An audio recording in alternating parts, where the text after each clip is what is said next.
함께 보실 하나님의 말씀은 구약성경 이사야 63장입니다.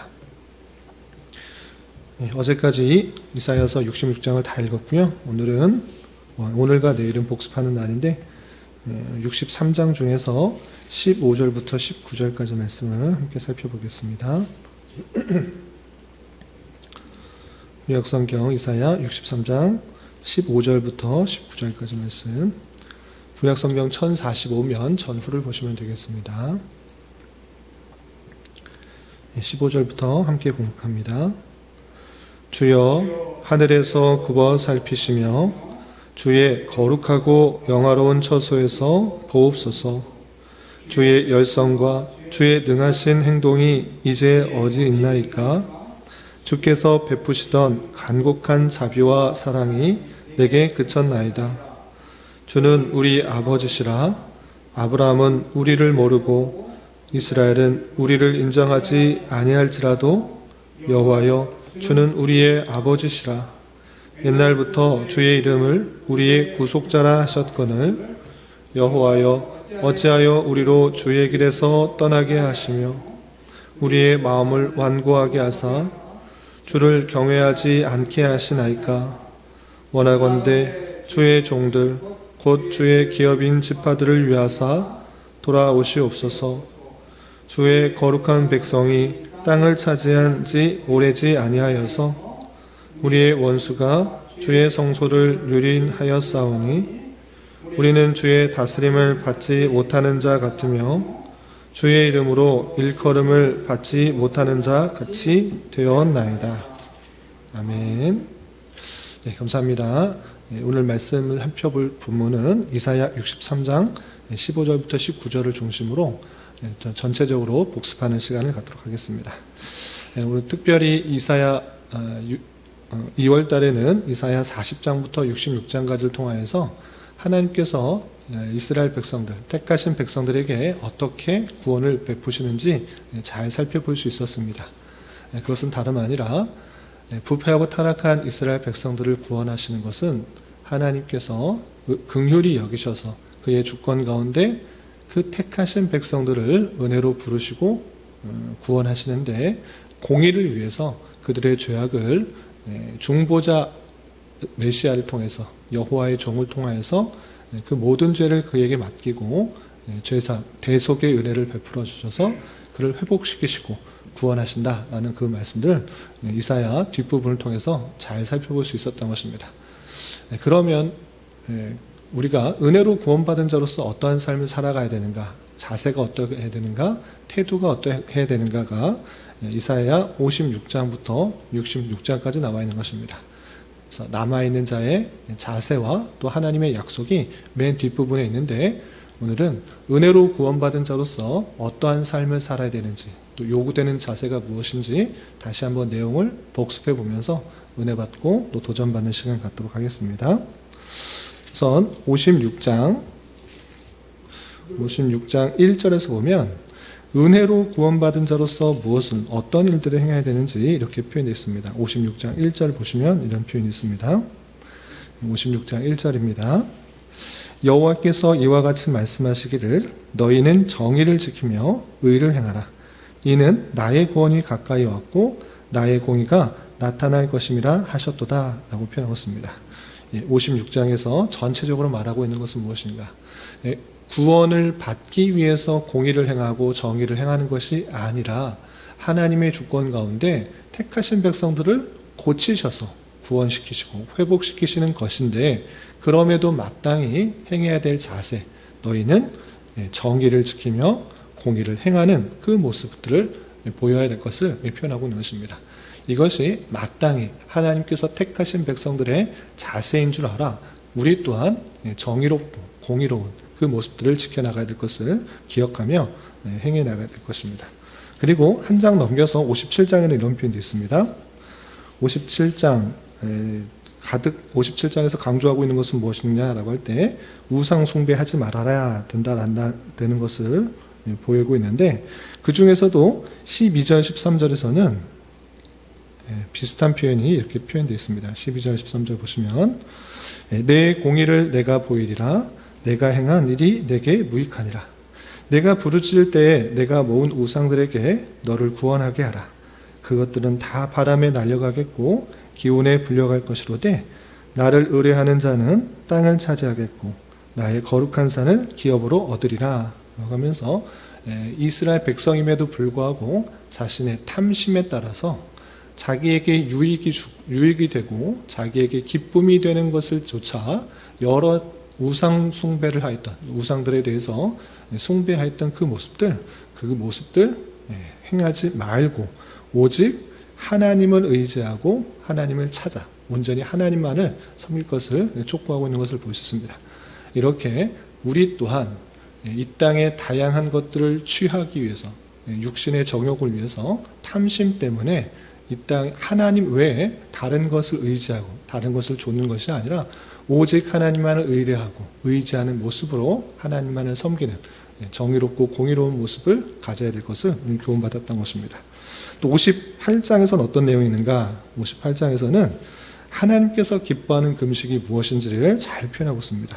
그래서 참된 금식에 대해서 표현하고 있는데 하나님께서 원하시는 금식의 모습이 어떠한지 6절, 7절에 잘 요약되어 있습니다.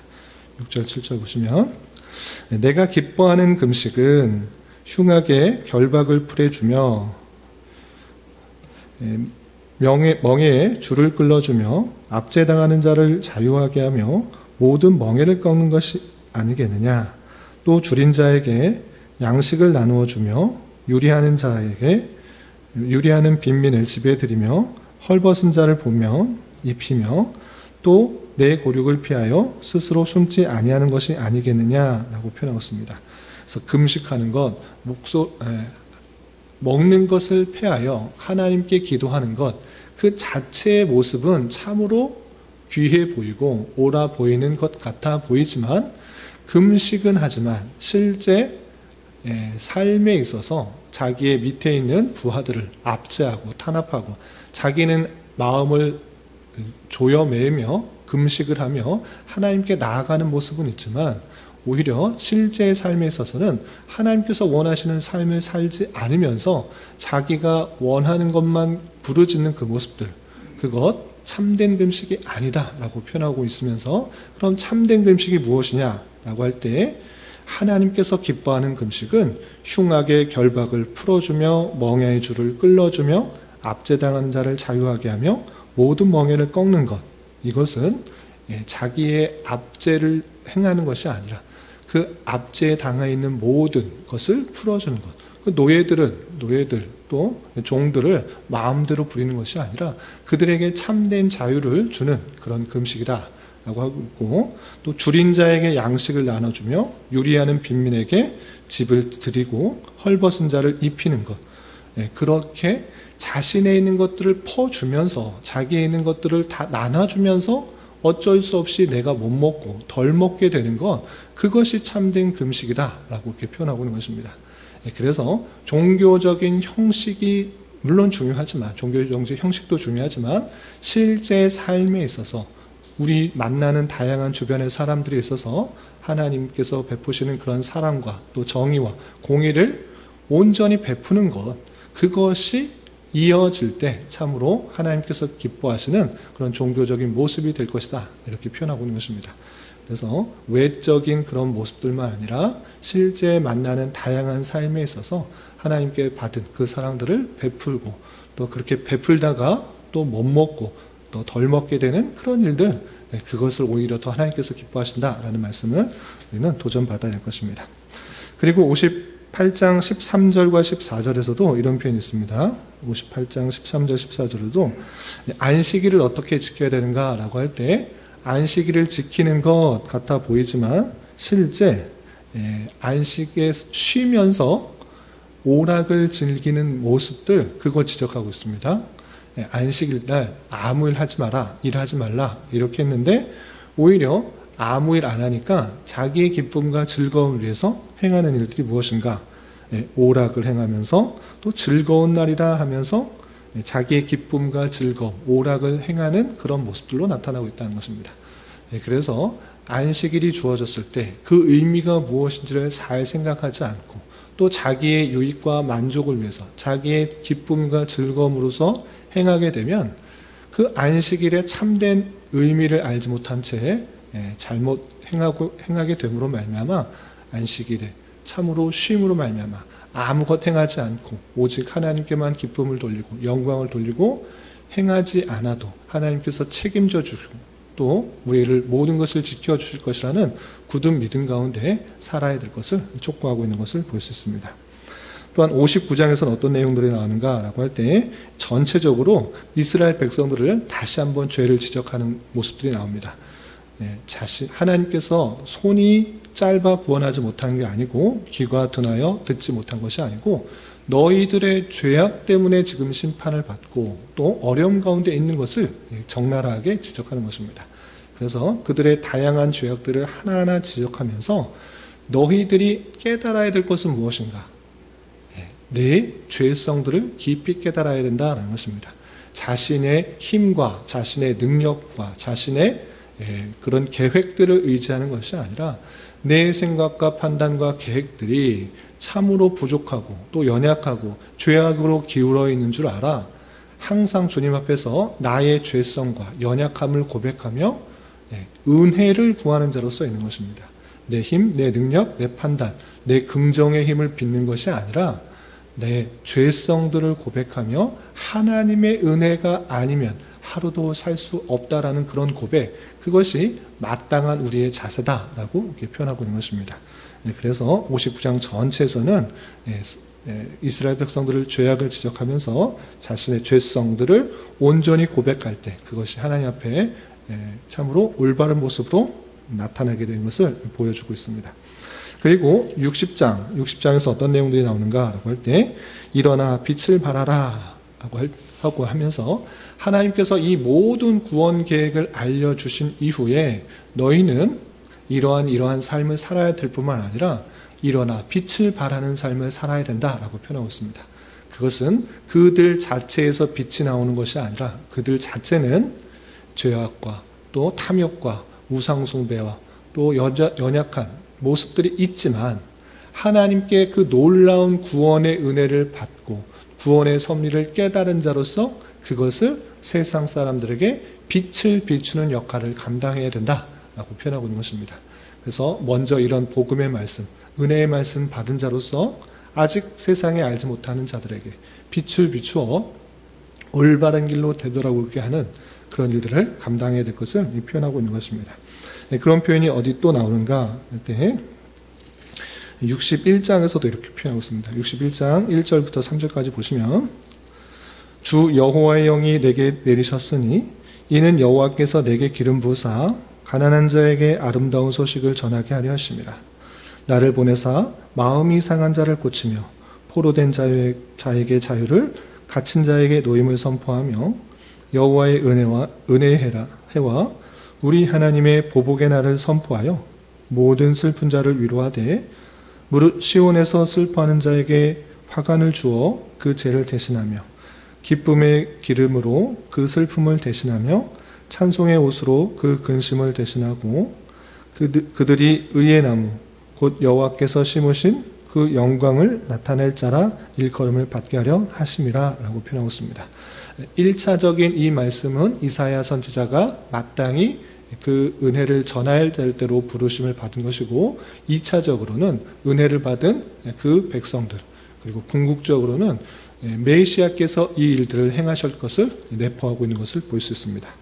그리고 또 62장 1절에서도 비슷한 표현이 있습니다. 62장 1절 나는 시온의 의가 빛같이 예루살렘의 구원이 횃불같이 나타나도록 시온을 위하여 잠잠하지 아니하며 예루살렘을 위하여 쉬지 아니할 것인즉 이방 나라들이 내 공의를 뭇 왕이 다 내 영광을 볼 것이요 너는 여호와의 입으로 정하실 새 이름으로 일컬음이 될 것이며 라고 하면서 시온을 위하여 잠잠하지 아니하시며 예루살렘을 쉬지 아니하시는 그 하나님의 열심 그 하나님의 열심을 본받아 우리 또한 그 열심으로 그 복음 전파의 사명들 구원케 하시는 회복케 하시는 그 사역에 함께 동참하게 될 것을 예언하고 있는 것을 살펴볼 수 있습니다. 그래서 어떻게 또 예언하고 있냐 보시면 62장 6절에 이런 표현이 있습니다. 62장 6절 예루살렘이여, 내가 너의 성벽 위에 파수꾼을 세우고 그들로 하여금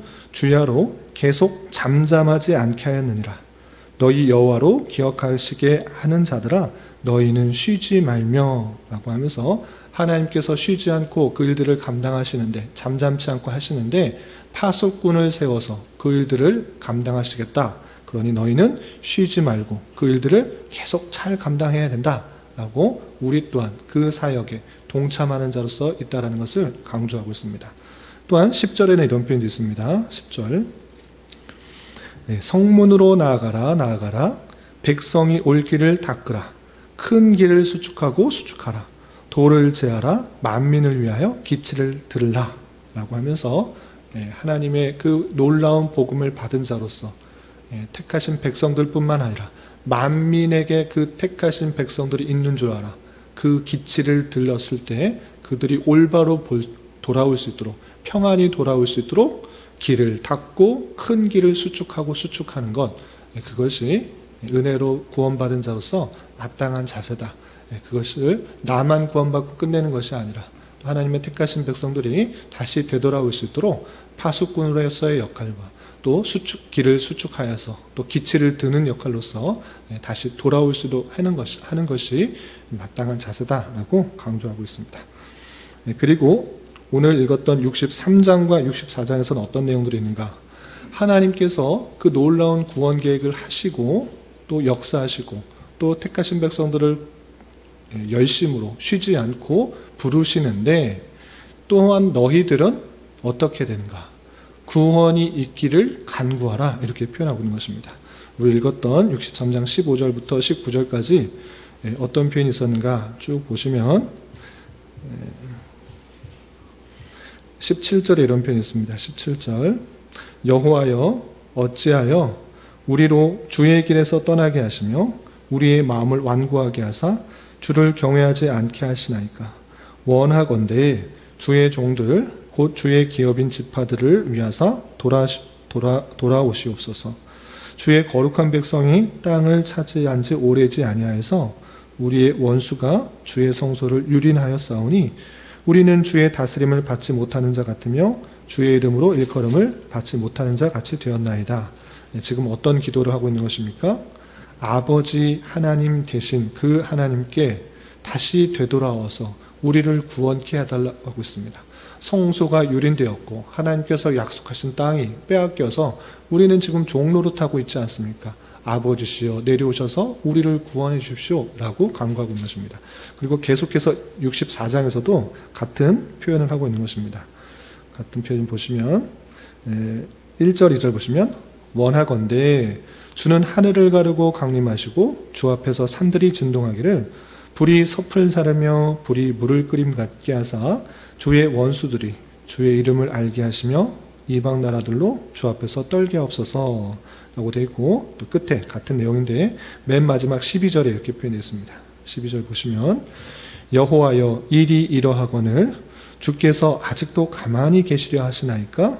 주께서 아직도 잠잠하시고 우리에게 심한 괴로움을 받게 하시려나이까? 라고 하면서 63장과 64장에는 어떤 내용이 있는 것입니까? 하나님, 우리 아버지 되시는 그 하나님, 나를 생각하시고 나를 구원해 주십시오. 어떻게 해서 잠잠하고 계십니까? 우리가 어떻게 이렇게 유린당하고 고통 가운데 있는데 잠잠히 계십니까? 어서 강림하셔서 대적들을 심판하시고 우리를 구원해 주십시오, 라는 간구가 되어 있습니다. 이 기도, 이 간구 아주 중요한 것입니다. 무슨 내용을 간구하고 있는 것입니까? 앞에서 계속해서 하나님께서 패역한 백성들 내가 고쳐서 구원하겠다. 내가 택한 백성들 구원하겠다. 그리고 그 회복의 영광이 얼마나 아름다운지도 보여주었는데 그 백성들은 그럼에도 불구하고 가만히 있는 것이 아니라 구원해 달라고 기도하고 간구하고 있는 것입니다. 하나님과의 관계가 어떠한지 그것을 고백하면서 대적들을 심판하시고 나를 구원케 해달라고 간구하도록 하는 것입니다. 여기서 중요한 것은 우리의 기도 때문에 구원받는 것이 아니라 하나님의 구원이 있음에도 불구하고 구원토록 하나님의 뜻을 구하는, 하나님께서 원하시는 그 뜻을 구하고 있는 그 기도의 모습을 볼 수 있는 것입니다. 이 기도를 통해서 하나님께서 역사하실 것을 다 알면서도 기도하는 것을 통해서 하나님이 어떠한 분이신지를 깨닫고 주님만이 참 여호와 하나님이시라는 것을 깨달을 뿐만 아니라 그 기도가 응답되는 것을 볼 수 있기 때문에 우리의 기도는 세상 여타의 것을 또는 나의 기쁨과 만족만을 위한 것이 아니라 먼저 그의 나라를 구하는 하나님의 뜻이 이루어지기를 온전히 기도하며 간구하는 자가 되어야 될 것을 교훈받는 것입니다.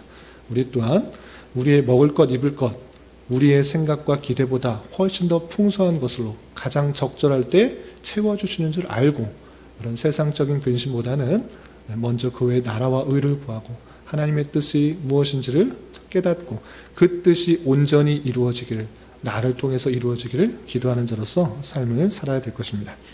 그리고 마지막 65장과 66장 어떤 내용이 있는가 여러 내용들이 있지만 가장 핵심적인 것은 새 하늘과 새 땅에 대한 그런 강조의 부분입니다. 65장 17절 18절 보시면 보라 내가 새 하늘과 새 땅을 창조하노니 이전 것은 기억되거나 마음에 생각나지 아니할 것이라. 너희는 내가 창조하는 것으로 말미암아 영원히 기뻐하며 즐거워할지니라. 보라 내가 예루살렘을 즐거운 성으로 창조하며 그 백성으로 기쁨으로 삼고 내가 예루살렘을 즐거워하며 나의 백성을 기뻐하리니 우는 소리와 부르짖는 소리가 그 가운데서 다시 들리지 아니할 것이며 되어 있고 또 66장 마지막 장에서도 22절에 이런 표현이 있습니다. 내가 지을 새 하늘과 새 땅이 내 앞에 항상 있는 것과 같이 너희 자손과 너희 이름이 항상 있으리라. 여호와의 말이니라 라고 표현하고 있습니다. 은혜로 구원받은 자로서 한평생 어떤 소망을 가지고 살아야 되는가? 새 하늘과 새 땅에서 영원한 기쁨과 즐거움 또 주님과의 영원한 삶이 있는 그 모습을 기대하면서 살아야 될 것을 마지막으로 권면하고 있는 것입니다. 이 땅에서의 삶만 있다고 하면 우리만큼 참으로 불쌍한 이가 없는 것입니다. 다른 사람들의 그런 잘 먹고 잘 사는 것들을 우리는 행하지 않고 오직 정의와 공의와 선행을 행하다가 죽으면 이보다 더 불쌍한 일이 어디 있겠습니까? 그러나 이 땅의 모든 삶은 영원한 천국에서의 삶, 새 하늘과 새 땅에서 또 하나님과 기쁨과 즐거움을 누리는 그런 삶을 훈련하고 준비하는 기간인 줄 알아. 때때로 우리에게 닥치는 힘들고 어려운 상황들을 하나님을 의지하면서 잘 견디면서 하나님의 성령의 열매를 맺어가는 그런 삶을 살아야 될 것이고 또 주님께서 재림하셔서 새 하늘과 새 땅이 우리에게 주어진다는 것을 기억하며 우리에게 주어진 삶을 힘있게 살아야 될 것입니다. 이런 여러 가지 또 많은 내용들을 살펴봤는데 이것이 은혜로 구원받는 자로서의 마땅히 해야 될 또 가져야 될 자세다라는 생각들을 잊지 말고 우리에게 주어진 삶을 또 한평생 힘있게 살아갈 수 있게 되기를 진심으로 기원합니다. 기도하겠습니다. 하나님 아버지 감사합니다. 오늘 말씀을 통해서 하나님의 은혜로 구원받은 자로서 어떠한 삶을 살아가야 하는지 교훈받았습니다. 이런 말씀을 대하는 자로서 우리의 죄악에도 불구하고 하나님 아버지의 택하심과 긍휼하심으로 구원받았음을 잊지 않고 늘 주님께 감사 찬송하는 자 되게 하여 주시고 하나님께서 원하시는 삶을 더욱더 살아가기에 힘쓰는 자 되게 하여 주시며 우리의 상황을 주님께 온전히 아뢰며 주님의 놀라우심들을 경험하고 하나님께서 원하시는 백성의 모습으로 날마다 성화되어 갈 수 있도록 은혜를 더하여 주시옵소서. 주님, 2월은 교회라는 주제로 한 달을 보냈습니다. 우리가 교훈받았던 교회의 의미와 받은 은혜와 행해야 할 사명들을 잊지 않고 남은 한평생 살아갈 수 있도록 인도하여 주시고 주님께서 세우신 이 교회가 계속해서 주님께서 원하시고 바라시는 공동체의 모습으로 온전히 성장할 수 있도록 은혜를 더하여 주시옵소서. 주님, 교회 내 육체의 질병과 연약함으로 생활이 어렵고 불편한 가운데 있는 여러 지체들이 있습니다. 주님 지켜주셔서 건강하게 잘 치유되고 회복될 수 있도록 인도하여 주시고 직장과 사업장의 문제로 가족의 전도와 신앙을 위해 복된 결혼과 가정을 위해 주님께 간절히 부르짖며 나아가는 여러 지체들이 있사오니 주님 그들과 함께하여 주시고 그들의 기도 응답해 주시사 우리의 기대와 소망보다 훨씬 더 풍성한 것들로 채워주시는 하나님을 깊이 경험할 수 있는 기회 되도록 인도하여 주시옵소서. 오늘 저녁에 있는 수요 성경 공부 시간에도 주님 함께하여 주실 줄 믿으며 이 시간 각자 간절하게 간구하는 기도 제목 주님께서 들으시고 가장 선한 것들로 응답하여 주시옵소서. 예수님의 이름으로 기도 올리옵나이다. 아멘.